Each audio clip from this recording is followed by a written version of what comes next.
Я считаю, что его ни в коем случае нельзя покупать. Ориентировано на дедушек, на людей, которые не интересуются, просто увидели немецкий флаг, все, класс, немецкое пиво купил. Привет всем любителям пива, с вами Ян Каалка, и уже по традиции переснимать линейками пиво, которое было обозрено в одиночку, я взял 5.0 оригинал немцев. Это экспортные немцы, практически которые не продаются у себя на родине, продаются, но очень мало. 3 вида пива. Я это пиво неоднократно пил, на камеру, без камеры и так далее. Я к этому пиву отношусь плохо. Но чтобы закрыть все разговоры об этом пиве, еще раз передегустирую все линейкой. Итак, у нас тут светлое пиво лагер. Дальше у нас пилснер и пшеничка. В принципе, стандартное популярное пиво, которое больше всего покупают в масс-маркете. Итак, первое пиво, это у нас пиво светлое, фильтрованное, пастеризованное, 5.0 оригинал. Состав: вода, ячменный солод, экстракт хмеля. Тут везде, забегая вперед, будем говорить, что экстракт хмеля. Дата розыва 25.10.2022, 25.12.2023, срок годности 14 месяцев. Раньше, если не ошибаюсь, было 2 года. И алкоголя здесь 5,4. Экстрактивность начального сусла 12,2. Если не ошибаюсь, было 5,0, потом, по-моему, было 5,2, а сейчас уже еще больше стало 5,4. Вся контр-этикетка, если можно так сказать, на латинице и на китайском. А раньше попадались мне бутылки, которые полностью на русском сзади. Так, открываем. Быстро постараюсь.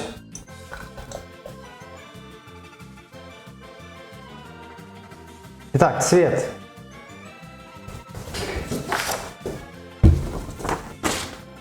Цвет соломенный, я не сказал бы, что совсем пустой.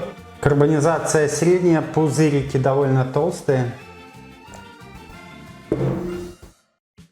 Пенная шапка мелкозернистая. Пока стойкая, белая. Пока все неплохо. В этом году, кстати, я его не пил. В аромате чуть медовость, травки. Такой более-менее плюс-минус типовой немец экспортный с экстрактом хмеля. Это вот фельдшлёсхен и вся вот это вот братья, это все отсюда. Основная пивоварня, это много разных пивоварен варит, но это Оттингер по факту, владелец. Сейчас немножко уходит аромат. Да, травки, медовость не как плюс, а как дефект. Кошечки пописали. Пробуем на вкус. Солодовый профиль, несмотря на что выражено довольно сильно. Спиртозности пока не ощущаю. Послевкусие капельку хмеля где-то там далеко. Типичный евролагер. Но обратно на носу плохо. Чуть-чуть где-то есть капельку хмеля, печенька. В принципе, обратно же солод. Солод ощущается довольно серьезно и в аромате сейчас пошел. Но пока это можно покупать, если вообще ничего нету. Но обратно же. Раньше это стоило около $1, сейчас я где не искал, это стоит 4 рубля или около того, то есть $1.30. С учетом того, что паулайнер, лёв, причем паулайнер оригинальный, лёв оригинальный, стоит плюс-минус на 50 копеек дороже, ну то есть это вообще, это не покупать. Хотя, ну, за эту цену, за там $1.30, за $1.40, это двойка. Если бы это стоило как раньше $1, то, возможно, это было бы там тройка какая-то. Это типичный евролагер еще с поганцой в аромате. Дальше побежали. Пиво светлое, пастеризованное, фильтрованное, оригинал Пилс. 5,0 алкоголя, 11,2 плотность начального сусла. В составе вода, солод, ячмень, экстракт хмеля. Изготовлено 25.10.22, срок годности 25.12.23. 14 месяцев. Не 2 года, как это было, по-моему, 1,5. Это пиво светлее гораздо. Хотя нет. Чуть-чуть, не намного, но светлее. Это уже не в соломенный цвет, а в блеклый желтый. Вот, все, нашел ракурс. Это бледно-желтый цвет. Более рыхлая пенная шапка, более сильная карбонизация. в аромате. Здесь медовости, кстати, нету. Но здесь и пуще в аромате. Немножко есть вот этого континентального хмеля травянистого типа магнума. Ну, вот эти немецкие штуки пилсовые. Да, чуть луговых травок. Чуть-чуть картонки. Пробуем на вкус. Также сладкое. Послевкусия нет горечи. Даже для пилса. Нет, все-таки пошла чуть-чуть горечь. Но это вот эта горечь этого экстракта хмеля, который Оттингер во все эти суббренды пихает. Солодово. И на послевкусии вот именно так, это не горчит даже, а вот просто слышно вот этот вот хмелек. Ну то есть назвать это пилсом, это плюс-минус лагерь. Наверное, я вот, кстати, по нему делал обзор до этого. Именно по пилсу. И там я говорил, что если это заявить как лагерь, то это неплохо. Вот это то, что заявлено лагерем, это с посторонкой в аромате. Да, очень сильной посторонкой. Здесь и кошки, и мед. Здесь целый зверинец. И кошки, и мед, и сено.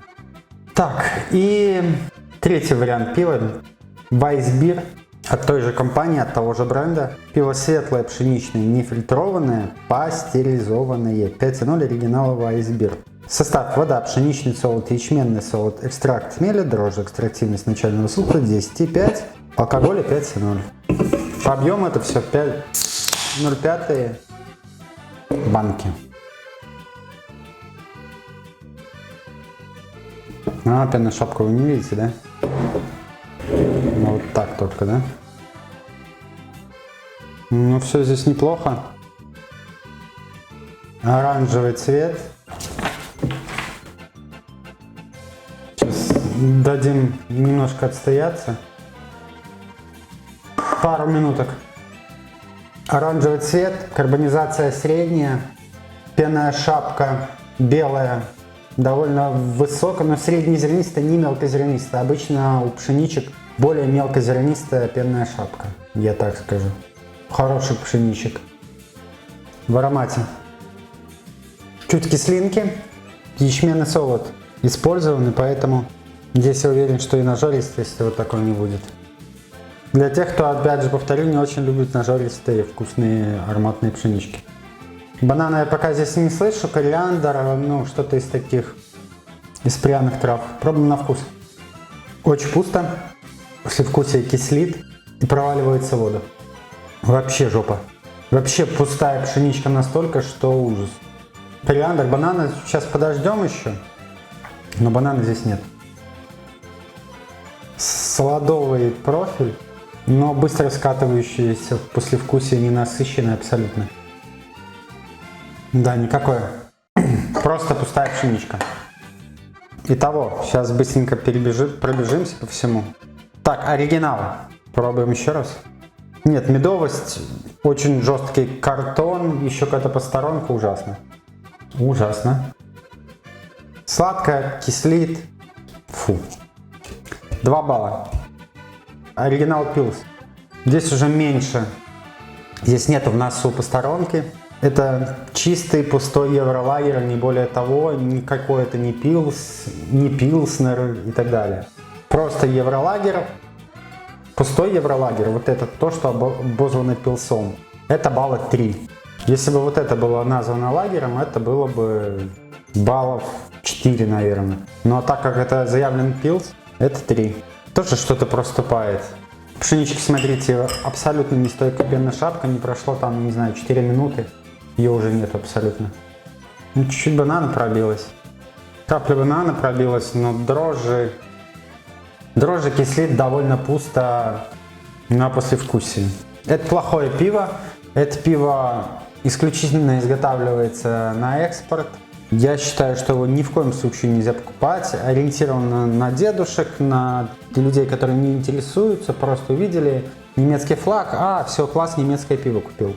Нет, это очень плохое пиво. Там скажите своим дедушкам, если там у вас есть такие, они любят пиво и там покупают, что вот это вот брать все не стоит. 2, 3, ну и 3, наверное. Осталось у нас немного такой дряни перепробовать. Единственное, что застопорилось, это я не могу найти в Минске Белый Кремль, а там было с ним Белый Кремль, Жигулевская отснято, с Чайкой ужасное пиво. И Шлёскеллер, тоже ужасное пиво, закос по немцам, на самом деле изготовлен это Тартспиртпром.